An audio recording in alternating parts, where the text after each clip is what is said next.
Legendary singer, music composer Padmashri KP Udayabhanu അദ്ദേഹമാണ് നമ്മുടെ ഇന്നത്തെ അതിഥി.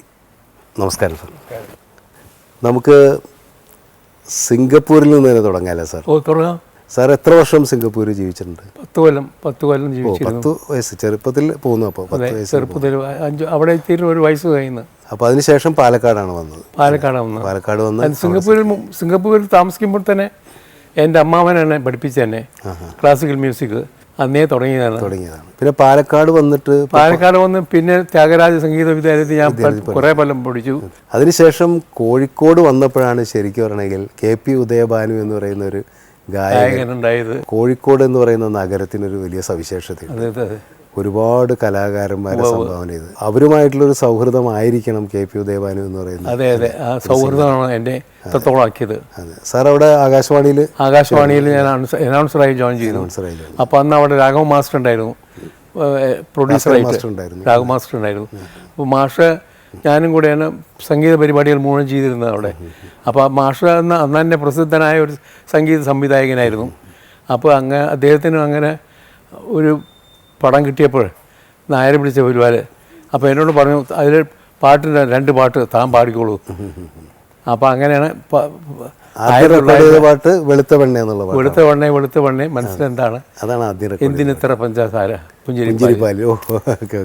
നമുക്ക് സിനിമയിലേക്ക് എത്തുന്നതിന് മുമ്പ് കോഴിക്കോടത്തെ സംഗീത ജീവിതം തന്നെ ഒരുപാട് പറയാനുണ്ട്. അതെ അതെ, അന്ന് റൂബ് ഉണ്ടായിരുന്നു, ഭാസ്കര മാസ്റ്റർ ഉണ്ട്, തിക്കൊടിയൻ ഉണ്ടായിരുന്നു, കക്കാട് ഉണ്ടായിരുന്നു, അക്കിത്തം ഉണ്ടായിരുന്നു.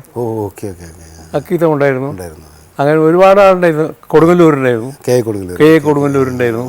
അപ്പൊ അതൊരു വല്ലാത്തൊരു കാലമായിരുന്നു. അതെ അതെ, വല്ലാത്തൊരു കാലം. അങ്ങനെ ഒരു കാലം ഉണ്ടായിട്ടില്ല ഒരു സ്റ്റേഷനിലും. രാഘവ മാസ്റ്ററാണ് സാറിനെ സിനിമയിലേക്ക് കൊണ്ടുവന്നെങ്കിലും ബാബുരാജ് എന്ന് പറയുന്ന കോഴിക്കോട് തന്നെയുള്ള മറ്റൊരു സംഗീതജ്ഞനാണ്. എൻ്റെ സുഹൃത്തായിരുന്നു ബാബുരാജ്. സിനിമയിൽ വരുന്നതിന് മുമ്പ് എൻ്റെ സുഹൃത്തുക്കളാണ്.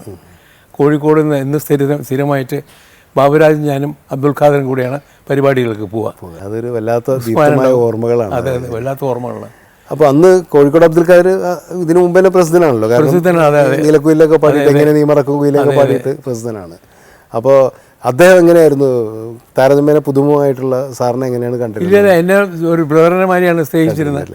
അന്ന് നല്ല ഒരുമയുണ്ടായിരുന്നു, എല്ലാവർക്കും സ്നേഹം ഉണ്ടായിരുന്നു. അതെ അതെ. ഇപ്പോൾ സാറ് സിനിമയിൽ വന്നപ്പോൾ നായര് പിടിച്ച പുലിവാല് കഴിഞ്ഞു.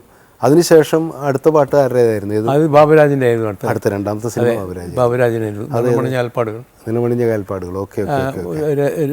മറ്റേ ലൈലാ മജ്നു. ലൈലാ മജ്നുവിനെ കുറിച്ചാണ് ഞാൻ സാറിനോട് ഒരുപാട് കാര്യങ്ങൾ സംസാരിക്കേണ്ടിയിരിക്കുന്നത്. കാരണം അതിലെ പാട്ടുകൾ ചുടു കണ്ണീരാലൻ മണ്ണിലെഴുതുന്നു, ആ പാട്ട് സ്ക്രീനിൽ ഇങ്ങനെ ആ ശബ്ദം ഇങ്ങനെ നിറഞ്ഞു നിൽക്കുകയാണ്. അന്നത്തെ DTS സംവിധാനം ഒന്നും ഇല്ലാത്ത മോണോയിൽ റെക്കോർഡ് ചെയ്തിട്ടുള്ള ആ വോയിസ് നമ്മൾ വല്ലാതെ ഇത് ചെയ്തിട്ടുണ്ട്. കാരണം അതൊക്കെ എനിക്ക് ഒറ്റ സ്ട്രെച്ചിൽ പാടിയതായിരിക്കും. അന്ന് ഇതേപോലെ ബിറ്റായിട്ടൊന്നും എടുക്കാൻ പറ്റില്ല, ഒറ്റ സ്ട്രെച്ചായിട്ട് പാടുന്നതാണ്.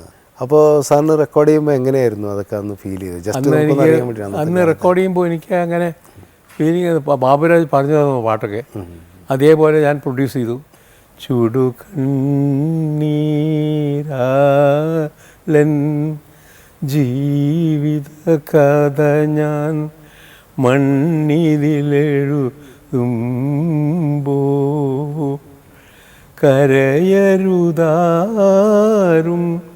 കരളുകളുരുകി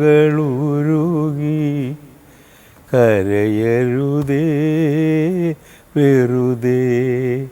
ഇതേപോലെ തന്നെ ഫീൽ ചെയ്യണതാണ് അനുരാഗ നാടകത്തിൽ അതും ബാബുക്കാരല്ലേ? അനുരാഗ നാടകത്തിൻ അന്ത്യമാം രംഗം തീർന്നു, അരങ്ങിതിൽ ആളൊഴിഞ്ഞു, കാണികൾ വേർപിരിഞ്ഞു. ഇപ്പൊ കേൾക്കുമ്പോഴേ എന്തൊരു നമ്മുടെ ഹൃദയത്തിൽ ഇങ്ങനെ ടച്ച് ചെയ്യാണ്. കോഴിക്കോടൻ സൗഹൃദത്തിന് ശേഷം സാറ് തിരുവനന്തപുരത്തേക്ക് പറിച്ചു കേട്ടു അല്ലേ? മദ്രാസിൽ ജീവിച്ചിട്ടുണ്ട് കുറച്ചു കാലം. മദ്രാസിൽ ഞാൻ കോഴിക്കോട് നിന്ന് പോയതും ലോറൻസ് സ്കൂൾ ലൗഡേൽ എന്ന് പറഞ്ഞ ഒരു സ്കൂളിൽ അധ്യാപകനായിട്ട് പോയി. ആണോ?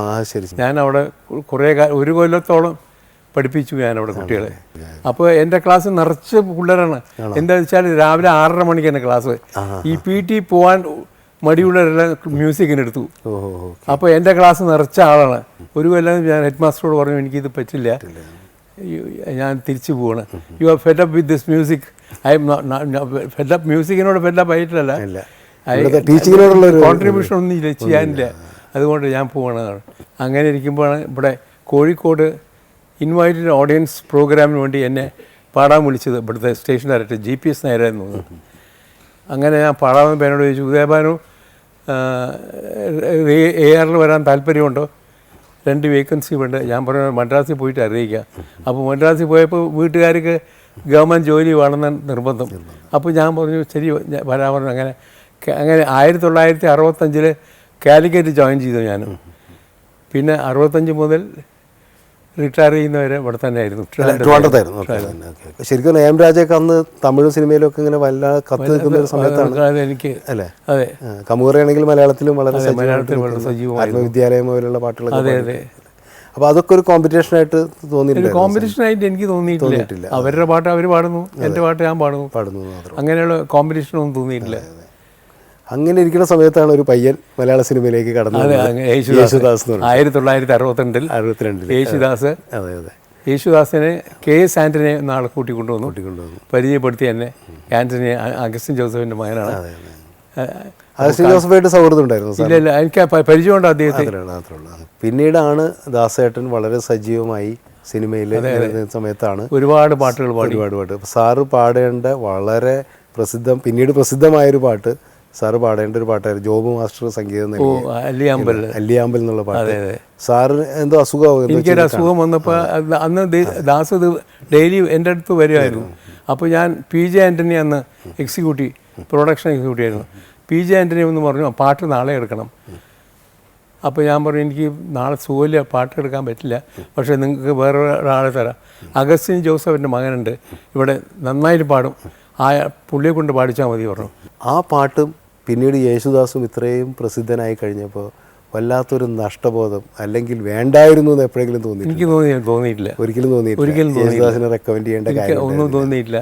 ആ യേശുദാസ് പാടിയത് നന്നായി തോന്നുന്നു. ആ പാട്ട് അദ്ദേഹത്തിൻ്റെ ജീവിതത്തിൽ ഒരു വഴിത്തിരിവായി. അത് എനിക്കത് വളരെ സന്തോഷമാണ്. ഒരിക്കലും നഷ്ടം തോന്നിയിട്ടില്ല, അഭിമാനം തോന്നിയിട്ടുണ്ട്.